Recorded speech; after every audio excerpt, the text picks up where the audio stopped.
Olá, turmas! Voltamos então para finalizar essa aula 10, última aula da unidade 1, depois revisão e avaliação. E eu tenho certeza que vocês vão gabaritar essa avaliação, viu? Porque os tópicos, acredito que vocês focaram aí nas aulas, estudaram, revisaram, fizeram anotações. Então, eu sei que vai ser uma prova maravilhosa. Então, vamos lá? Vamos já fechar essa revisão, aula 10.2. Isso, vamos então falar sobre o método das ciências naturais. Discutimos aí, né, que a partir dos séculos XVIII ao século XIX, a ciência que se desenvolveu foi aí no período iluminista, ou podemos chamar também de Revolução Industrial. Deixa eu pegar a caneta aqui.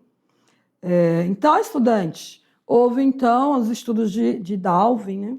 Também a lei da física, a ciência então era voltada para as ciências aplicadas à sociedade, depois aí do século XX até o século XIX. Século XX, houve então explosão científica, estudos no campo da genética e física quântica, psicologia e informática e ciência global e tecnologia. Então, houveram mais avanço ainda nas pesquisas científicas e na contemporaneidade, todos os dias surgem novos estudos, né? Seja na área da saúde, da tecnologia digital, né?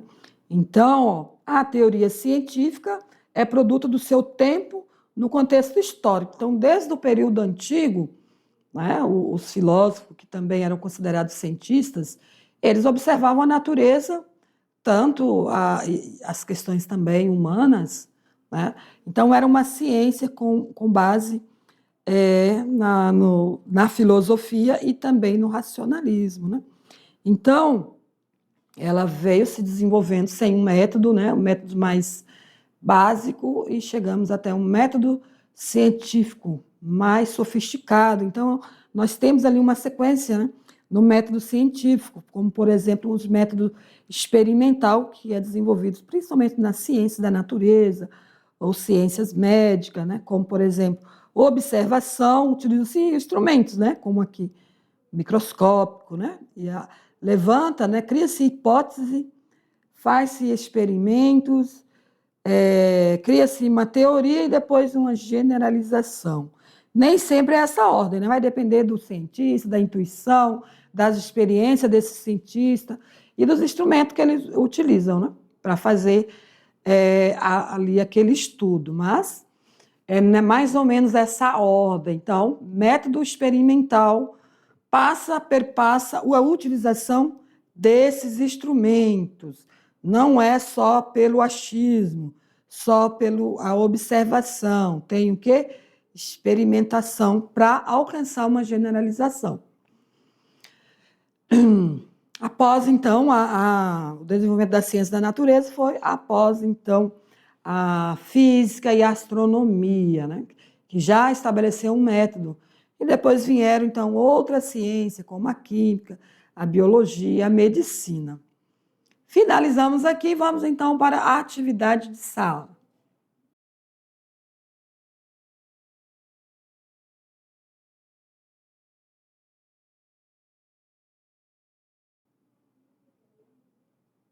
Muito bem, então vamos corrigir?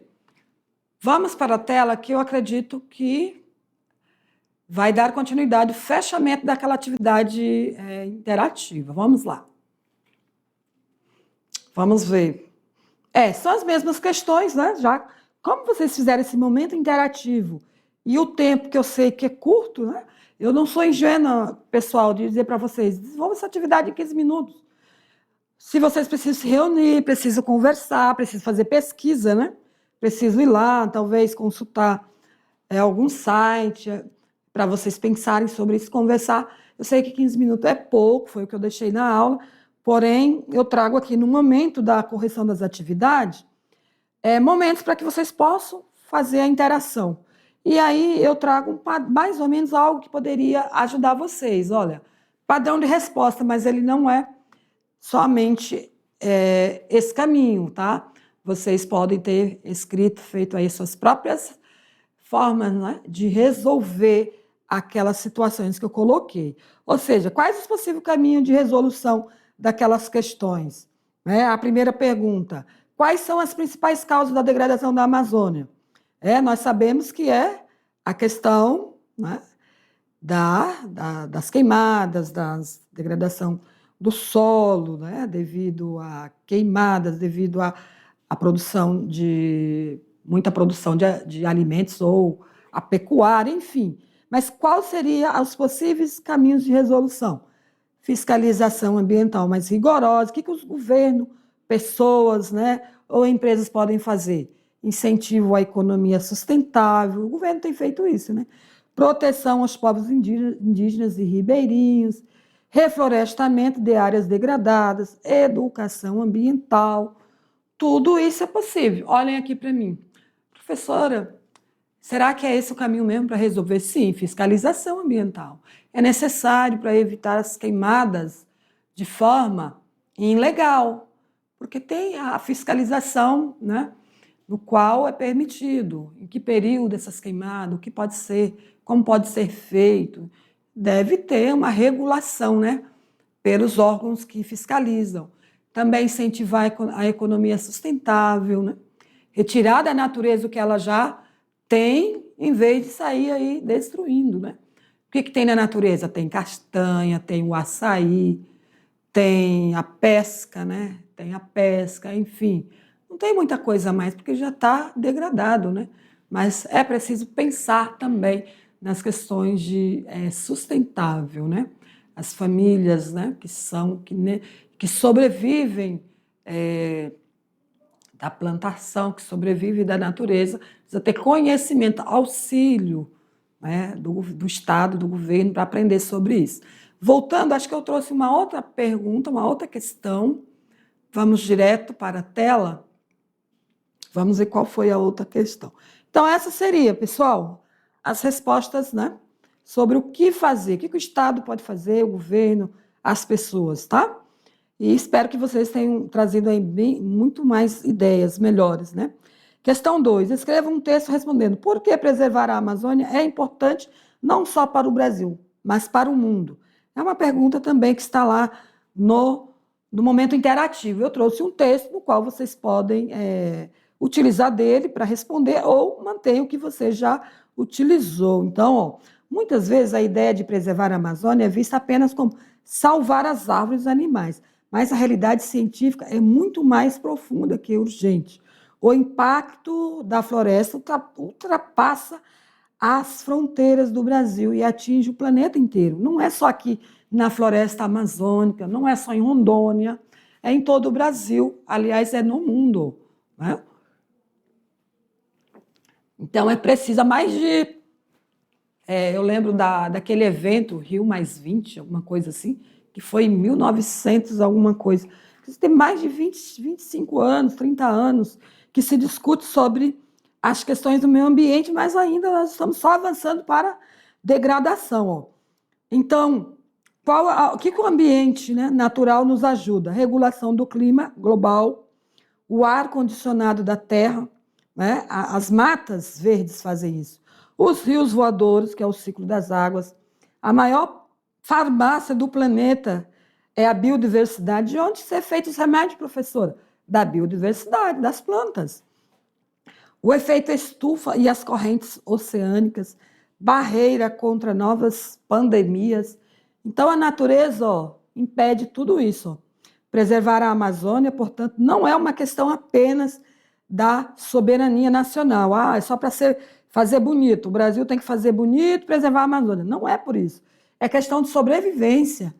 E nem é romantismo, mas uma necessidade matemática e biológica para a sobrevivência humana ao longo do prazo. Porque os nossos filhos e netos e os seus filhos pode ser que vivem num período que não haverá mais água potável. Segue aqui para mim, olhem para mim para a gente finalizar. Certo, queridos? Então, é nesse sentido, pensando também nas futuras gerações. Pode ser que chegue um momento que não tenhamos mais água potável, que no período de seca seja... Eu estou falando porque eu acompanhei em alguns municípios de Rondônia, pessoas ficaram sem água, porque o rio secou quase 100%. Certo? Então, ficaram um período longo sem água potável. Olha só, então já é crises que já ocorrem no momento, não é para daqui 10, 20 anos, não. Muitas situações já estão acontecendo agora. Então, temos que pensar de fazer tudo dentro do que é viável, possível, né? Do que é legal, do que é permitido pela fiscalização, certo? E é desde a minha consciência, ou seja, da minha atitude de não jogar no ambiente, no rio, ou cometer, né, atrocidades, botar fogo. Tem gente que joga fogo, bota fogo nas estradas, né?